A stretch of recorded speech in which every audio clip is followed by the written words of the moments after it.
Hello all, welcome to Vishnu IAS Academy. Hope you are all doing well. Okay, today we are going to brief on a very small topic but the most important one, which is the connection between air pollution and antibiotic resistant. అసలు air పొల్యూషన్కి antibiotic రెసిస్టెంట్కి మధ్య connection ఏంటి? Because ఒకటి చూస్తే కంప్లీట్గా environment related phenomenon, అవునా? ఇంకొకటి చూసుకున్నట్లయితే that is completely related to health. ఈ రెండిట్ల మధ్య పొల్యూషన్కి అలాగే ఎయిర్ పొల్యూషన్కి దీనికి ఉన్న సంబంధం ఏంటనేది ఒక్కసారి మనం బ్రీఫ్గా చూసేద్దాం. అసలు దాంట్లో ఏమేమి టాపిక్స్ చూద్దాం బ్రీఫ్గా. ఇంట్రడక్షన్ ఏంటి, ఆ తర్వాత యాంటీబయాటిక్ రెసిస్టెన్స్ అంటే ఏంటి, air pollution with particulate matter of 2.5 అంటే ఏంటి, తర్వాత what is the connection between these two, అలాగే వాట్ ఈస్ ద మెకానిజం, ఈ రెండిట్ల మధ్య ఉండేటువంటి మెకానిజం ఏంటి, which is nothing but horizontal gene transfer అంటే ఏంటి, తర్వాత Indian case study impact on India మీద ఎలా ఉంటుంది, అలాగే ఇంటర్నేషనల్ ఆర్గనైజేషన్స్ అవ్వచ్చు, ఇండియా అవ్వచ్చు, తీసుకున్నటువంటి వే ఫార్వర్డ్ మెజర్స్ ఏమున్నాయి అనేది ఒకసారి బ్రీఫ్గా జస్ట్ చూసుకుందాం రండి. Okay, so now if you go to the first slide of అసలు యాంటీబయోటిక్ రెసిస్టెన్స్ అనేది ఏంటి. యాంటీబయోటిక్ రెసిస్టెన్స్ అనేది ఎప్పుడు జరుగుతుంది అంటే మనము అన్నెసెసరీగా ఎప్పుడైతే యాంటీబయోటిక్స్ అవసరం లేనప్పుడు కూడా తీసుకుంటామో మన లోపల ఉండే bacteria, because human body consist of lots of bacteria, especially in our gut, మన గట్లో చాలా బ్యాక్టీరియా ఉంటుంది. ఎప్పుడైతే మన గట్ బ్యాక్టీరియా అనేది ఈ అన్నెసెసరీ యాంటీబయోటిక్ ఎక్స్పోజర్కి గురవుతుందో దాంట్లో ఏమవుతుంది అంటే ఆ బ్యాక్టీరియా అస్తమానం గురవడం వల్ల, ఎక్స్పోజ్ అవ్వడం వల్ల దాని లోపల ఉండే జెనెటిక్ మెటీరియల్ అనేది ఈ యాంటీబయోటిక్స్కి రెసిస్టెంట్గా మ్యూటేషన్ అనే ప్రాసెస్ ద్వారా అది చేంజ్ అయ్యి యాంటీబయోటిక్స్ దాని మీద పని చేయకుండా అది రెసిస్ట్ చేసుకుంటుంది అనమాట.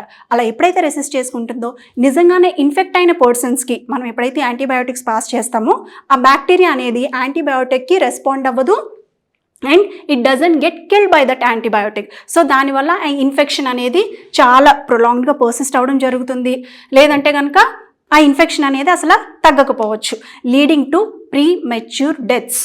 సో మనం దీన్ని బట్టి ఏం చెప్పొచ్చు, we can say that it is a very big public health threat globally, not only nation wise but it is also a public health threat globally. ఎందుకు, why? Because most of the low income nations or middle income nations అనేవాళ్ళు they are unjustifyingly and overly using antibiotics. అన్జస్టిఫైడ్గా, ఓవర్గా antibiotics ప్రతి చిన్నదానికి use చేసేస్తూ ఉన్నారు. Especially ఎప్పుడండి, COVID-19 pandemic, right? Yes, very good. COVID-19 pandemic టైంలో ఈ యాంటీబయాటిక్ యూజెస్ అనేది ఇట్ వెంట్ టు ఇట్స్ పీక్స్లోకి వెళ్ళిపోయింది, ఎస్పెషల్లీ అజిత్రోమైసిన్. ఇది అవ్వడం వల్ల ఏమైంది, అజిత్రోమైసిన్ ఏ బ్యాక్టీరియా మీద అయితే ఫైట్ చేయాలో ఆ బ్యాక్టీరియా ఇప్పుడు ఈ అజిత్రోమైసిన్కి రెసిస్ట్ అయిపోయింది. రెసిస్ట్ అయిపోయి నిజంగానే అజిత్రోమైసిన్ కాజ్ చేసే ఇన్ఫెక్షన్స్ అన్నీ కూడా గట్ ఇన్ఫెక్షన్స్ అవ్వచ్చు, ఏ ఇన్ఫెక్షన్స్ ఎస్పెషల్లీ థ్రోట్ ఇన్ఫెక్షన్స్ అవ్వచ్చు. ఇప్పుడు అజిత్రోమైసిన్ వేసుకుంటే తగ్గడం అనేది చాలా, అసలు ఒక్కటి వేసుకుంటే తగ్గిపోయేది ఇంతకుముందు, కానీ ఇప్పుడు 3 days 5 days 7 days వేసుకుంటేనే కానీ తగ్గని పరిస్థితి. కొంతమందికి అయితే ఆ 7 days వేసుకున్నా సరే కూడా తగ్గట్లేదు. Okay, understood now? Yes, right. Now when it comes to statistics, ఈ యాంటీబయాటిక్ రెసిస్టెంట్ వల్ల మనకి nearly 1.97 million people per year globally are facing deaths. ఏం డెత్స్? Premature deaths. ప్రీమెచ్యూర్గా ఇంతమంది చనిపోవడం జరుగుతుంది ప్రత్యక్షంగా. అలాగే నియర్లీ 5 million పీపుల్ ఇండైరెక్ట్గా చనిపోతున్నారు అనమాట. ఓకే, సో దీన్ని బట్టి మనం చెప్పొచ్చు how big it is a threat అనేది. ఓకేనా, అర్థమైందా? ఇప్పుడు నెక్స్ట్, నౌ అసలు ఎందుకు ఇంత విరివిగా ఎందుకు యూజ్ చేస్తున్నారు? Very good. First of all lack of awareness and ఇంకొకటి ఇంకేమై ఉండొచ్చు, అన్ప్రిస్క్రైబ్డ్ అవైలబిలిటీ. అవునా?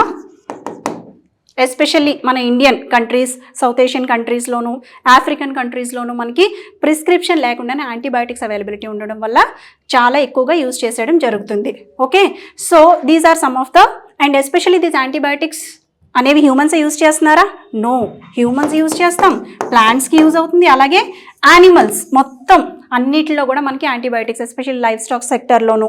Okay, yeah, very good. Life stock sector ఈ అన్నింటిలో కూడా మనం యాంటీబయాటిక్స్ అనేవి ఎక్కువగా యూస్ చేయడం జరుగుతుంది అనమాట. దీనివల్ల ఏమవుతుంది, యాంటీబయాటిక్ రెగ్యులేషన్ అనేది ఓవర్గా ప్రతి దాంట్లో, ఇట్స్ నాట్ యాంటీబయాటిక్ యూజేజ్ అనేది ఓవర్గా ప్రతి దాంట్లో ప్రతి ఆర్గానిజంలోకి వెళ్ళిపోవడం వల్ల we are facing threat from each and every organism. Okay, so ఇప్పుడు నెక్స్ట్ మనం చూసుకున్నట్టయితే నెక్స్ట్ ఫ్యాక్టర్, అసలు ఈ థ్రెట్ చూసాము. ఓకేనా, ఇప్పుడు now let's get into air pollution. చిన్న బ్రీఫ్గా చూసేద్దాం. ఎయిర్ పొల్యూషన్, అసలు ఎయిర్ పొల్యూషన్ అంటే ఏంటి? Okay, air pollution you all know very well, especially when it comes to particulate matter 2.5 అంటే ఏంటి? మన ఎయిర్లో చాలా చిన్న చిన్న పార్టికల్స్ ఉంటాయి, we all know that very well. So దాంట్లో ఎస్పెషల్లీ ఎయిర్లో ఉండేటువంటి పార్టిక్యులేట్ మ్యాటర్స్ ఏవైతే 2.5 మైక్రోమీటర్స్కి అంటే కూడా చిన్నగా ఉంటాయో వాటి వల్ల చాలా థ్రెట్ ఉంటుంది అనమాట. వాటిది మనం కరెక్ట్గా చెప్పాలంటే మన హెయిర్ స్ట్రాండ్ యొక్క బ్రెత్ కంటే కూడా, మన హెయిర్ స్ట్రాండ్ బ్రెత్ ఉంటుంది కదా, దానికంటే కూడా 30 టైమ్స్ చిన్నగా ఉంటాయి అన్నమాట.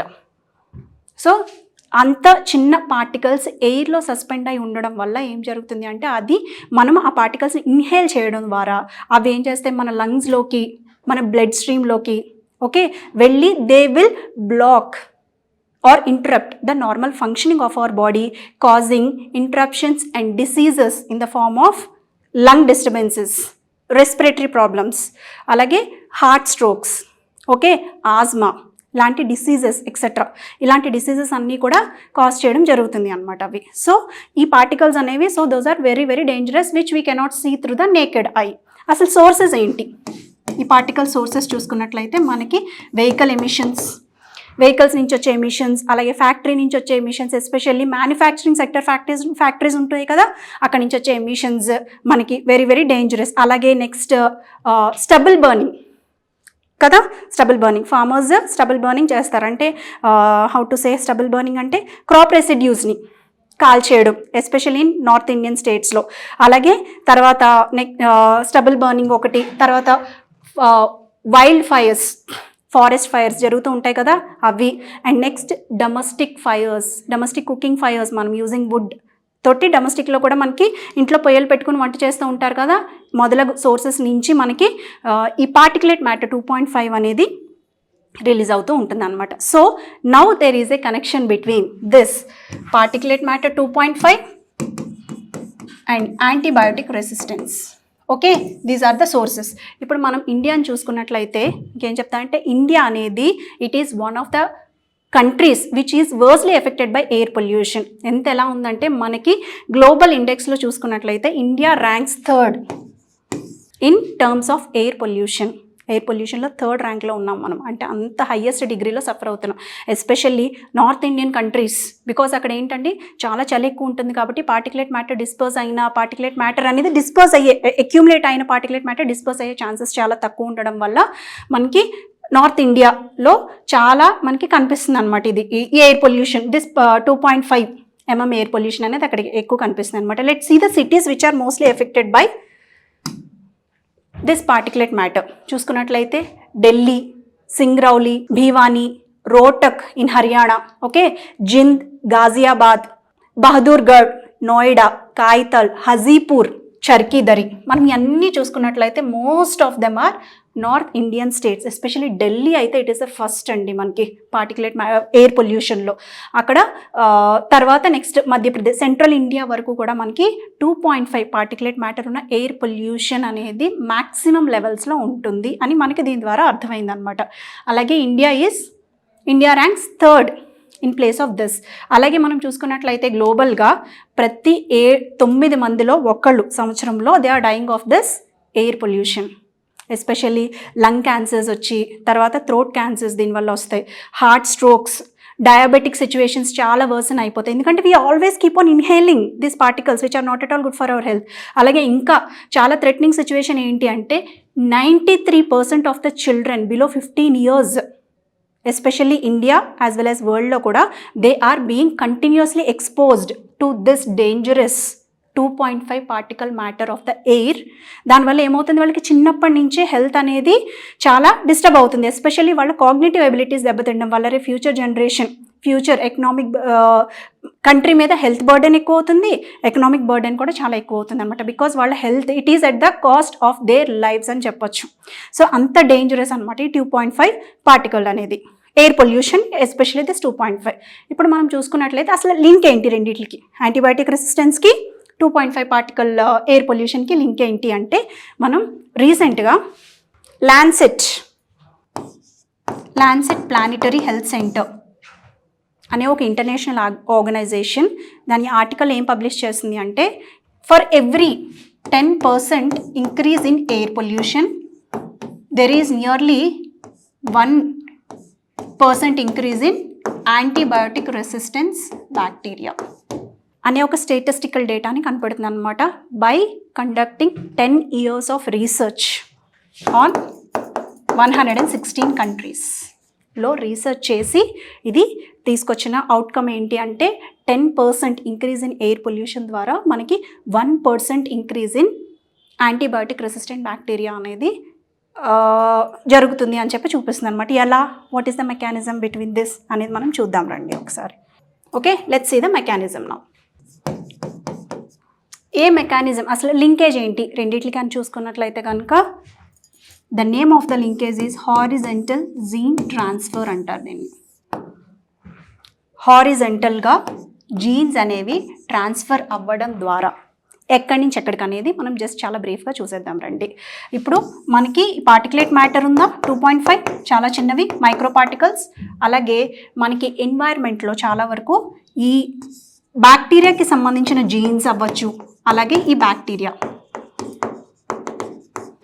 మనం చూసుకున్నట్లయితే బ్యాక్టీరియా లేని ప్రదేశం ఈ భూప్రపంచం మీద ఎక్కడా ఉండదు.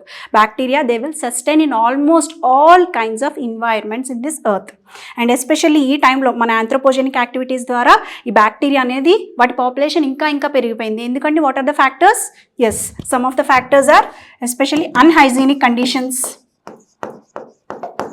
Over population, unhygienic conditions, over population, అలాగే పీపుల్కి అవేర్నెస్ లేకపోవడం వల్ల, okay, poor sanitary displacement practices ద్వారా, poor sanitary displacement practices, unhygienic, ఈ అన్నిటి ద్వారా కూడా మొదలగు వాటి అన్నిటితోటి ఎస్పెషల్లీ ఫార్మస్యూటికల్ వేస్టేజ్ డిస్పోజల్ ద్వారా కూడా మనకి ఇవి తర్వాత ఎస్పెషల్లీ హాస్పిటల్ నుంచి వేస్టేజ్ సరిగ్గా డిస్పోజ్ అవ్వదు కదండి, you all know it very well. So అలాంటి వాటి వల్ల మనకి ఈ బ్యాక్టీరియా అనేది ఎస్పెషల్లీ యాంటీబయోటిక్ రెసిస్టెంట్ బ్యాక్టీరియా అనేది ఎన్వైర్న్మెంట్లో కాన్సన్ట్రేషన్ చాలా ఎక్కువ పెరుగుతుంది. అలా పెరిగినటువంటి ఆ బ్యాక్టీరియా అవ్వచ్చు, లేదంటే బ్యాక్టీరియాకి సంబంధించిన జీన్స్ అవ్వచ్చు, they will get suspended into this particle 2.5 ఏవైతే ఉన్నాయో micro particles which are lesser than 2.5 in diameter, దాంట్లోకి వెళ్ళి సస్పెండ్ అయ్యి they will travel across boundaries throughout the globe, air ద్వారా, వాటర్ ద్వారా, సాయిల్ ద్వారా, అలాగే మీడియంస్, యానిమల్ అనే మీడియం ద్వారా, ఏదో ఒక లివింగ్ ఆర్గానిజంని మీడియం చేసుకుంటుంది బ్యాక్టీరియా. ప్లాంట్స్ అవ్వచ్చు, యానిమల్స్ అవ్వచ్చు, బర్డ్స్ అవ్వచ్చు. ఓకే, ఆ మీడియం ద్వారా ట్రాన్స్ఫర్ అయ్యి ఏమవుతాయి, హెల్దీ పర్సన్స్ని ఎవరైతే మనం ఇన్హేల్ చేస్తూ ఉంటామో మనలోకి అవి ప్రవేశించే అవకాశం ఉంటుంది. ఆ రెసిస్టెంట్ బ్యాక్టీరియా ఎప్పుడైతే మనలోకి ప్రవేశించినాయో, మనం ఎప్పుడైతే ఆ పర్టికులర్ డిసీజ్ ఆర్ ఇన్ఫెక్షన్ తోటి సఫర్ అవుతూ ఉంటామో, లేదంటే కీమోథెరపీ చేయించుకున్న పేషెంట్స్, ఎస్పెషల్లీ సర్జరీస్ అయ్యి ట్రీట్మెంట్ చేయించుకుంటున్న పేషెంట్స్, రికవరీ ట్రీట్మెంట్ చేయించుకుంటున్న పేషెంట్స్, సిజేరియన్ అయిన పేషెంట్స్, వాళ్ళందరికీ కూడా నిజంగా యాంటీబయాటిక్స్ ఇచ్చినప్పుడు వాళ్ళ లోపల అప్పటికే ఈ యాంటీబయాటిక్ రెసిస్టెంట్ బ్యాక్టీరియా ఉండడం ద్వారా అవి రెస్పాండ్ అవ్వవు సరికదా, ఇంకా గ్రో అయ్యి అయితే ఏమవుతుందని చెప్పాను, ఇన్ఫెక్షన్ తగ్గడం అనేది చాలా టైం పడుతుంది, లేదంటే it leads to premature death of the person. Okay, this mechanism is set to be horizontal gene transfer. Okay, హారిజంటల్గా జీన్స్ అనేవి ట్రాన్స్ఫర్ అవుతాయి, ఈ మెకానిజంని చెప్తుంది అనమాట. సో ఇప్పుడు మనం చూసుకుంటే ఎస్పెషల్లీ ఇండియా అనేది it is set to be one of the high impact. ఇండియాలో చూసుకున్నట్లయితే ఇండియా అనేది గ్లోబల్లోనే one of the highest antibiotic using country according to some studies. So అలాంటప్పుడు ఏంటి, యాంటీబయోటిక్స్ అనేవి చీటికి మాటికి అందరూ వేసేసుకోవడం ద్వారా they will become highly resistant to this bacteria. So దానివల్ల మనలో children, especially children will get affected, elderly people will get affected due to their లో ఇమ్యూన్ సిస్టమ్. వాళ్ళకి ఇమ్యూన్ సిస్టమ్ సరిగ్గా చాలా తక్కువ ఉంటుంది, అప్పుడే డెవలప్ అయ్యే స్టేజ్లో చిన్నపిల్లలకు ఉంటుంది. తర్వాత డిప్లీషన్ స్టేజ్లో ఎల్డర్స్కి ఉంటుంది. ఆ డిప్లీటింగ్ స్టేజ్ వీటి వల్ల ఏమవుతుంది, వాళ్ళు ఎక్కువగా ఇన్ఫెక్ట్ అయ్యి వాళ్ళే చనిపోయే అవకాశం ఉంటుంది అనమాట. సో దీనివల్ల పాపులేషన్ అనేది చాలా ఎఫెక్ట్ అవుతుంది, leading to high economic as well as health burden for any nation. ఇవి ఎక్కువగా ఏ కంట్రీస్లో కనిపిస్తూ ఉంటాయని చెప్పాను నేను, low income countries or middle income countries. And ఇంకా చెప్పాలి అంటే కనుక ఇవి యాంటీబయాటిక్ రెసిస్టెంట్ బ్యాక్టీరియా అయితే ఇన్కమ్తో సంబంధం లేదు, వాటికి ఎక్కడంటే అక్కడికి వెళ్ళిపోతాయి. Because there is no place where we cannot see them అని చెప్పుకున్నాం కదా. సో దట్ ఈస్ వై అవి ఎక్కడంటే అక్కడ కనిపిస్తూనే ఉంటాయి అన్నమాట. సో ఇన్కమ్తో సంబంధం లేకుండా అందరినీ ఈక్వల్గా ఎఫెక్ట్ చేసే hazardous bacteria antibiotic resistant bacteria. So దీనికి వరల్డ్ హెల్త్ ఆర్గనైజేషన్ అనేది వన్ హెల్త్ వన్ అప్రోచ్ అనే ఒక ప్రోగ్రామ్ ద్వారా, వన్ అప్రోచ్, అలాగే గ్లోబల్ ఇంటిగ్రేటెడ్ ప్రోగ్రామ్ ద్వారా, పాలసీ ఆర్ ప్రోగ్రామ్ ద్వారా వాళ్ళు ఏం చేశారంటే they have recognised the severe threat posed by this phenomena of air pollution and antibiotic resistance transferring or interlinkage ని చేసి ఈ వన్ హెల్త్ వన్ పాలసీ లేదంటే గ్లోబల్ ఇంటిగ్రేటెడ్ పాలసీ ద్వారా sector specific, especially health sector, agriculture sector, ఎందుకంటే ప్లాంట్స్లో కూడా మనం ఎక్కువ use చేస్తాము, అండ్ యానిమల్ సెక్టర్లో కూడా ప్రతి సెక్టర్ స్పెసిఫిక్లో దానికి కావాల్సినటువంటి తగు మెజర్మెంట్స్ తీసుకురావాలి in order to address this problem. అలాగే అన్ని కంట్రీస్ కూడా కోఆపరేటివ్గా రీసెర్చ్ చెయ్యాలి దీని మీద, ఈ పర్టికులర్ ఆస్పెక్ట్ మీద, linkage between air pollution and antibiotic resistant. ఎందుకంటే ఎయిర్ పొల్యూషన్ అనేది మొన్నటి వరకు ఏమనుకున్నారు అందరూ, it is just related to environment and also some of the health problems like ఏంటివి చెప్పుకున్నాం కదా ఇందాక, ఆజ్మా ఒకటి, హార్ట్ అటాక్స్ ఒకటి, తర్వాత డయాబెటిక్ సిచ్యువేషన్స్, లంగ్ క్యాన్సర్స్, ఇలాంటివే కాకుండా ఇంకా మోర్ దాన్ దట్. ఎందుకంటే మెడిసిన్స్ పనిచేయకపోతే again it is ultimately we who is going to suffer కదా. సో అందుకే అన్ని కంట్రీస్ దగ్గరకు వచ్చి కొలాబరేట్ అయ్యి రీసెర్చ్ చేసి దీని మీద ఓకే అందరూ ఒకే స్టెప్ మీద నిలబడాలి, ఒకే ప్లాట్ఫామ్ మీద దీని మీద ఫైట్ చేయడానికి నిలబడాలి. అలాగే ఇంకొకటి ఏంటంటే బ్రింగింగ్ పబ్లిక్ అవేర్నెస్, యాంటీబయాటిక్స్ ఎక్కడ పడితే అక్కడ వాడకుండా. అలాగే స్ట్రింజెంట్, మన ఇండియా ఎస్పెషల్లీ 2017లో unnecessary or unprescribed or controlled sale of antibiotics అనే ఒక మెజర్మెంట్ తీసుకుని వచ్చింది. సో దాన్ని బట్టి కూడా మన ఇండియా ఏంటంటే it is trying to curb the over use or unjustified use of this antibiotics అనమాట.